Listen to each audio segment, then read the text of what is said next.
This is the disgusting reason Soros is in the U.S. right now, and who he's secretly meeting with changes everything. It's time to take a stand against him, by Al Weissman for mpolitical.com. Extreme liberal billionaire and Nazi collaborator George Soros and House Minority Leader Nancy Stretch Pelosi were listed as the main attractions Friday at a California gathering of the anti-Trump elite. The secretive four-day event in the posh Carlsbad area of Southern California, which was titled Beyond #Resistance Reclaiming Our Progressive Future, actually asked that its guests refrain from contacting the media or posting to social media about the event or what went on in it. The Democracy Alliance, which is a donor club of extremely rich communist donors, mostly from California, and asked that each member pledge a direct hundreds of thousands of dollars in funding to approved extreme left-wing groups. The group continued its tradition of secrecy, promising all members and guests of the summit that their participation would remain confidential. Other speakers appearing in person or via video this weekend were expected to include far-left liberal U.S. Senator Kamala Harris from California and Amy Klobuchar, Senator from Minnesota, U.S. Representative Ben Ray Lujan from Minnesota, and Democratic Governor Tom Wolf of Pennsylvania, Governor-elect Ralph Northam of Virginia. Special guest speakers were listed as CNN contributor and communist Van Jones, plus the Center for American Progress CEO Neera Tanden.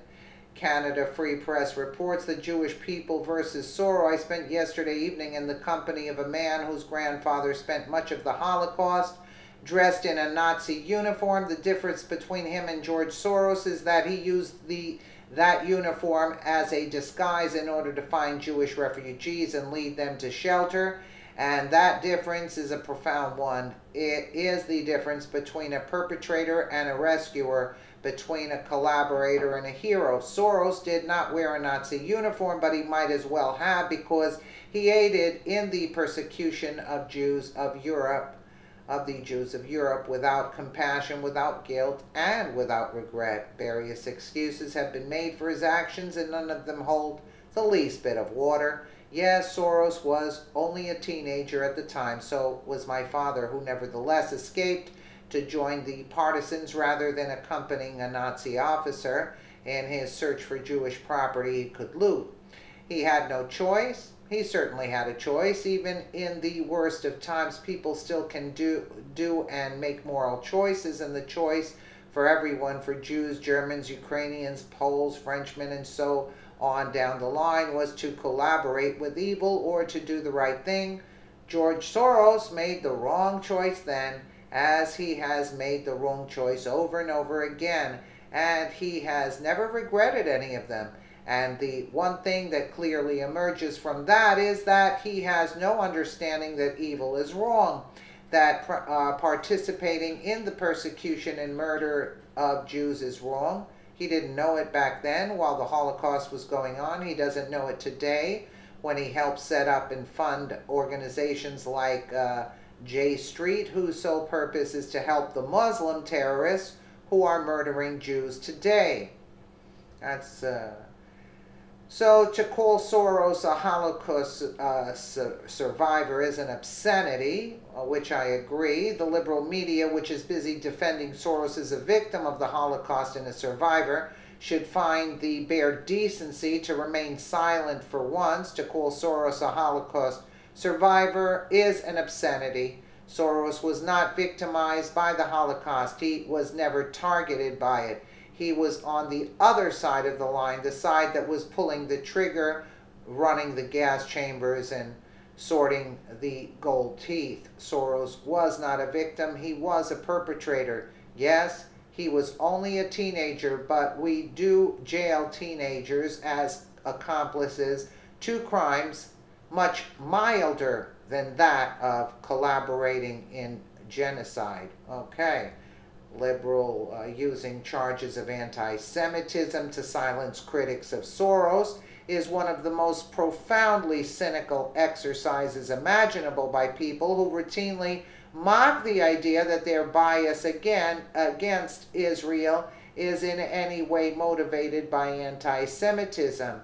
It is all the more cynical because Soros has described himself as growing up in a Jewish anti-Semitic home and suggested that Jewish behavior causes anti-Semitism.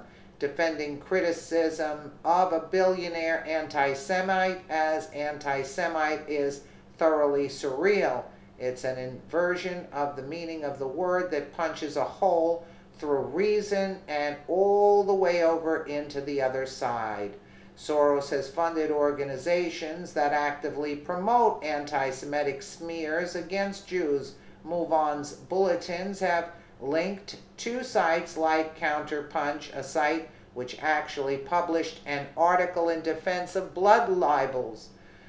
One bulletin linked two pieces which accused Jews of dual loyalty, claimed that a small group of Jewish elites monopolized foreign policy, and began with a special feature from former Klansman Senator Byrd.